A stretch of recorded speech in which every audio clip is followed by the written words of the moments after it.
हमने एक कर्मकांड छोड़ा कि हमने वहाँ हिंदू धर्म में पुजारी व्यवस्था थी उसको छोड़ा, यहाँ पर हमने बौद्ध भिक्षु को पुजारी बनाकर अपने घर में लाना शुरू कर दिया।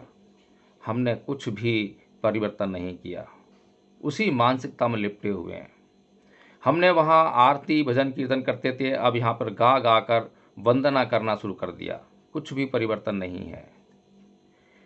हम पहले भी क्रोध करते थे और अब भी क्रोध करते हैं, पहले भी ईर्ष्या करते थे अब भी ईर्ष्या करते हैं, पहले भी राग करते थे अब भी राग करते हैं। कोई परिवर्तन नहीं है, कोई लाभ होने वाला नहीं है। इसीलिए हम लोगों ने इस बात को जाना, इस बात को समझा और इस धम्मपथ ट्रस्ट का निर्माण किया। इस धम्मपथ ट्रस्ट का निर्माण इसीलिए किया है ताकि लोगों के बीच में जाकर हम उनको ये समझा सकें कि उन्हें धर्म परिवर्तन करने की आवश्यकता है और धर्म परिवर्तन करने के जो है मायने क्या हैं, क्या परिवर्तन करना है, किस परिवर्तन की आवश्यकता है। तो इसीलिए हमने एक कार्यक्रम लिया और उसका जो भीमारंभ है वह 3 जुलाई धम्मचक्र प्रवर्तन दिवस जो है उससे हम उसका जो है आरंभ करने जा रहे हैं। तो वह जो आयोजन है, वो जो हमने योजना बनाई है, उस योजना में हमने जो संकल्प लिया है वह है कि हम भारत में 5 लाख धम्म ध्वज घरों, दुकानों और मुख्य मार्गों पर लगाने का काम करेंगे। क्योंकि हम देखते हैं कि हमारे समाज में सबसे पहले प्रेरणा और उत्साह का अभाव है। हम घरों पर देखते हैं कि नाना प्रकार के झंडे लगे हैं। वे झंडे किसने लगाए हैं, क्यों लगाए हैं, इन सभी सवालों का जवाब शायद ही कोई दे, लेकिन बस लगाए हैं। इसलिए हम चाहते हैं कि जो पंचशील ध्वज हम लगाएं और जो व्यक्ति पंचशील ध्वज अपने घर पर लगाए वह अपने स्वभाव में कुछ ना कुछ परिवर्तन करने के लिए संकल्पित हो। तो हमारे उद्देश्य में, हमारी योजना में यह शामिल है कि जिस घर पर हम पंचशील ध्वज लगाएंगे उस घर में जो व्यक्ति पंचशील ध्वज को लगवाएगा उस व्यक्ति को सबसे पहले 5वें शील पर पूरी तरह से संकल्पित होना पड़ेगा कि वह कभी भी जिंदगी में नशा नहीं करेगा, किसी भी प्रकार का नशा नहीं करेगा और इस शील से किसी भी प्रकार का कोई कॉम्प्रोमाइज़ नहीं है। हम इस शील को कभी भी कॉम्प्रोमाइज़ करने वाले नहीं हैं। बाकी के जो शील हैं उनको हम भारतीय कानून की जो दंड व्यवस्था है वहाँ तक कॉम्प्रोमाइज़ कर लेंगे। यानी कि कोई व्यक्ति क्रोध करता है या फिर मांसाहार करता है लेकिन वो भारतीय कानून के अनुसार दंडनीय नहीं है तो वहाँ तक कॉम्प्रोमाइज़ है। लेकिन कोई व्यक्ति बिना बात के अपने आस पड़ोस में क्रोध ही क्रोध करता रहता है, क्रोध ही क्रोध फैलाता है, जिससे कि वह समाज में अपमानित होता है, उससे उसकी वैल्यू भी घटती है, तो वह क्षमा योग्य नहीं है। अगर झंडा ऐसे घर पे हमने लगा दिया है, ऐसे व्यक्ति के कहने पे लगा दिया है, तो हम वहाँ से झंडा को विड्रॉ करने का भी काम करेंगे।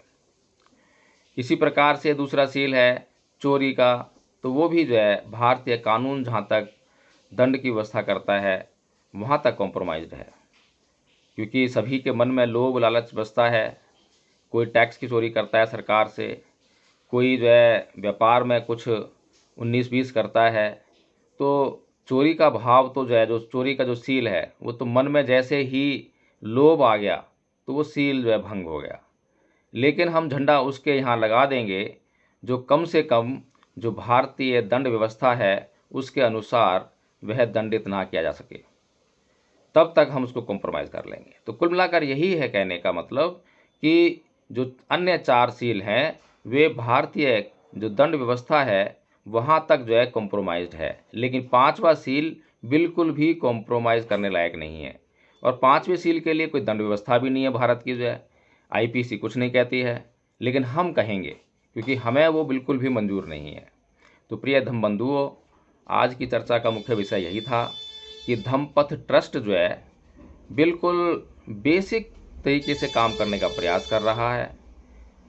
धम्म को जो है विशुद्ध रूप से जो है समाज में प्रचारित प्रसार करने का काम कर रहा है, प्रयास कर रहा है, उसमें आप सभी लोगों का सहयोग अनिवार्यतः अपरिहार्य है, ज़रूरत है, उसकी आवश्यकता है। और उसमें आप जो है ट्रस्ट का बैंक अकाउंट जो है खुल चुका है।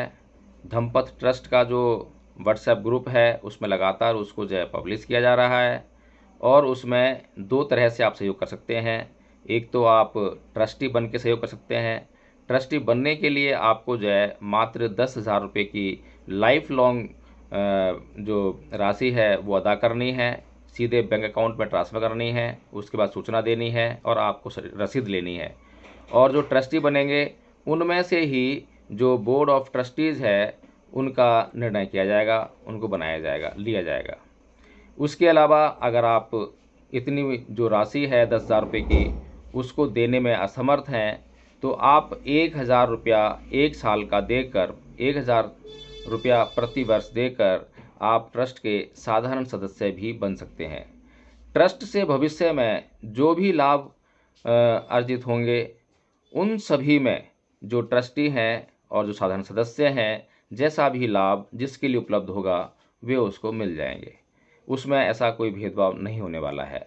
सहयोग का मतलब ये है, किसी ने 10,000 रुपये का सहयोग किया, किसी ने 100 रुपये का सहयोग किया, तो उसमें किसी भी प्रकार से दोनों के बीच में राशि के आधार पर भेदभाव नहीं होने वाला है। दोनों राशियों को इकट्ठा करके उनसे एक लाभ उत्पन्न करना है और उस लाभ को सम्यक रूप से जिसको जितनी ज़रूरत है उसमें उतना बांटना है। हमें पूरा धार्मिक होकर इस धम्म का प्रचार और प्रसार करना है। भवतु सब मंगलम्।